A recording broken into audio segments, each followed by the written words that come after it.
Most of my verse is about London and Cornwall.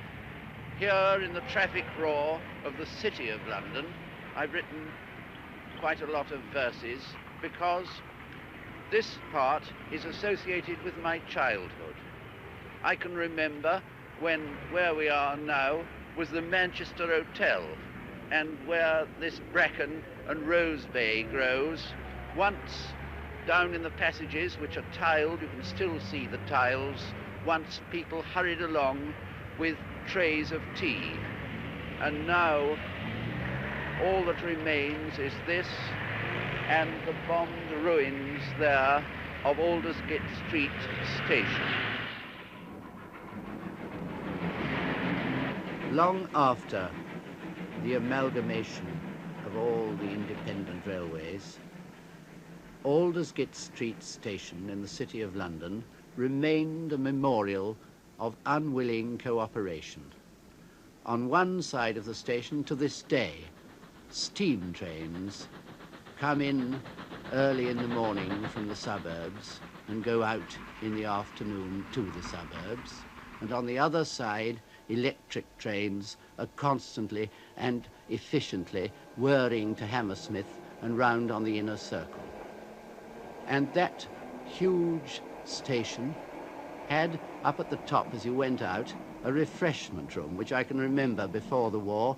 It had plate glass windows, and on the plate glass windows, in China letters, were the words, "Afternoon tea's a speciality." Very nice place to have tea.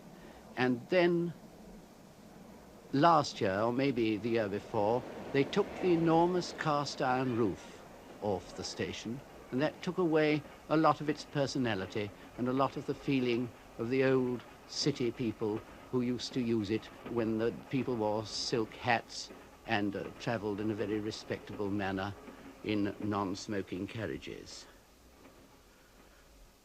This is a monody on the death of Aldersgate Street station.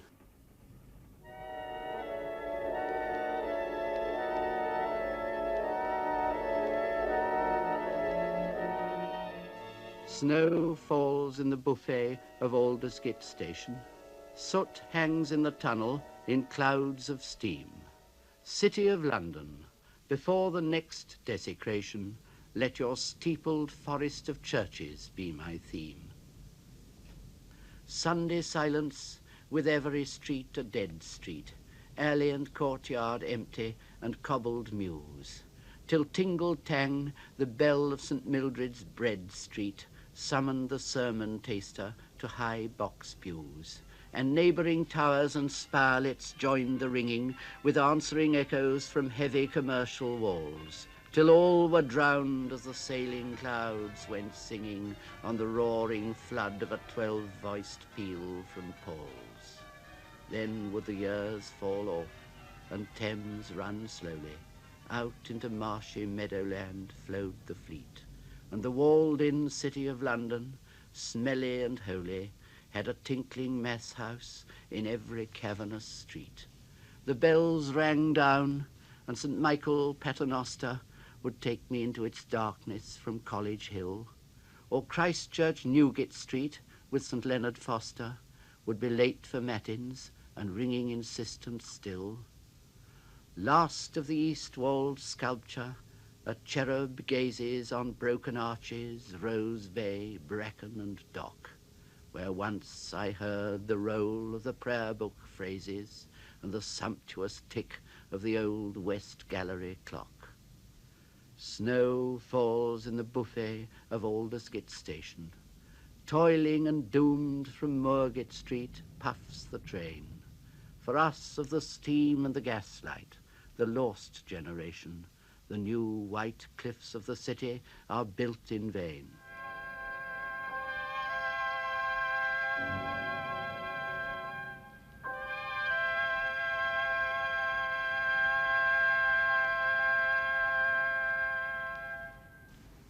What people don't realize who build these big blocks in the city, these huge new white cliffs, is what an awful time the people who have to work in them have in getting to them.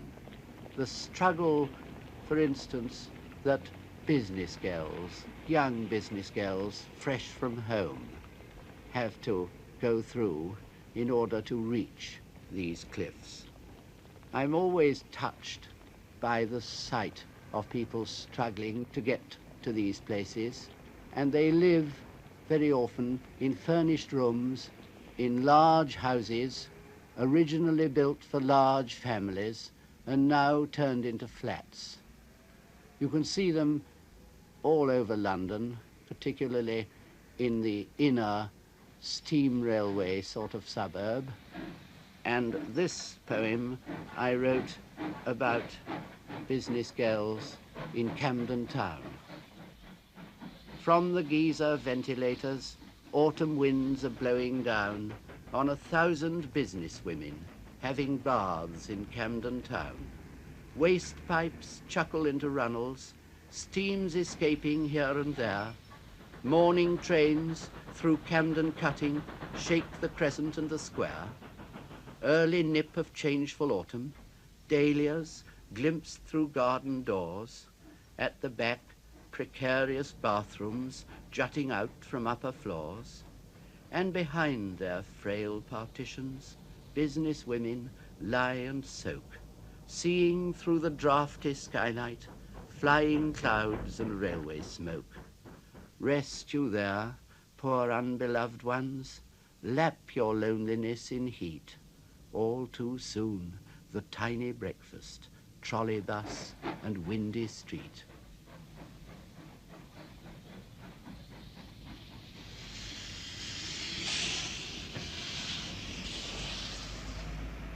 Unfortunately, I can't keep sex out of my poems. It would be hypocritical for me to do so. Everywhere you go in London, in public transport, you can't get away from the beauty of the girls.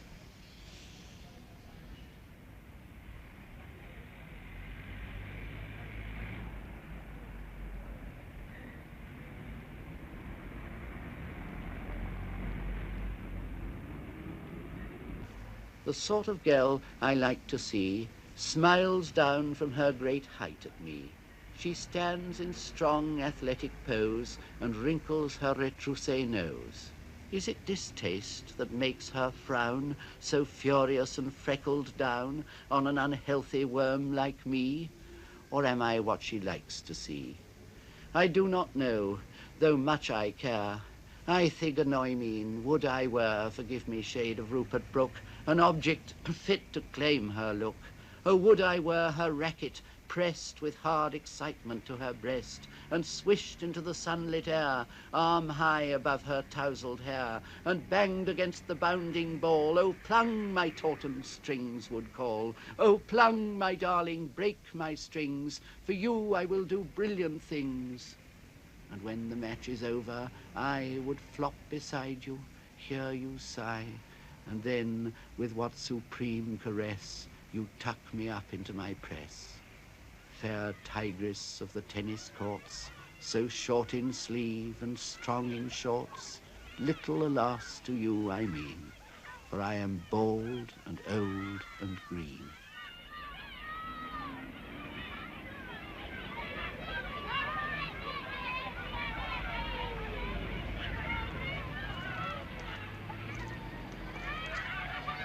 Finally, some of my verses are connected with childhood and memories of it, which we all share in common.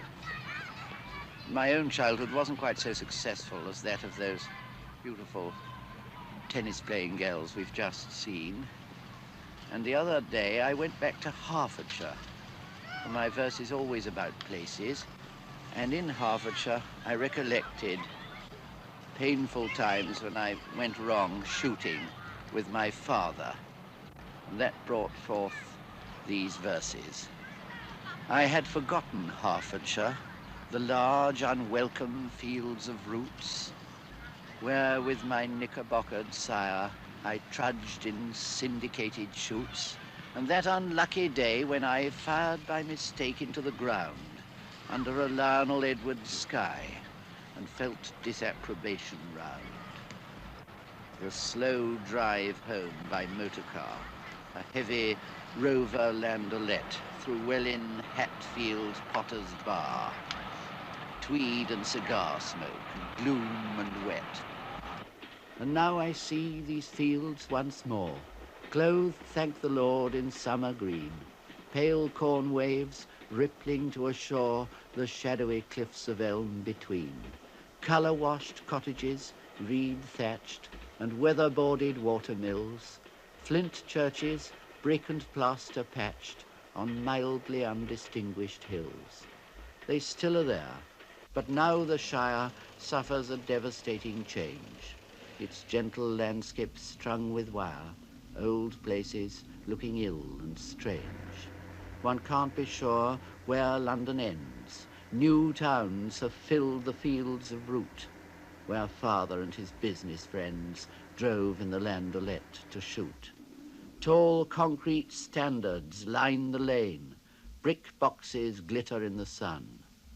Far more would these have caused him pain than my mishandling of a gun.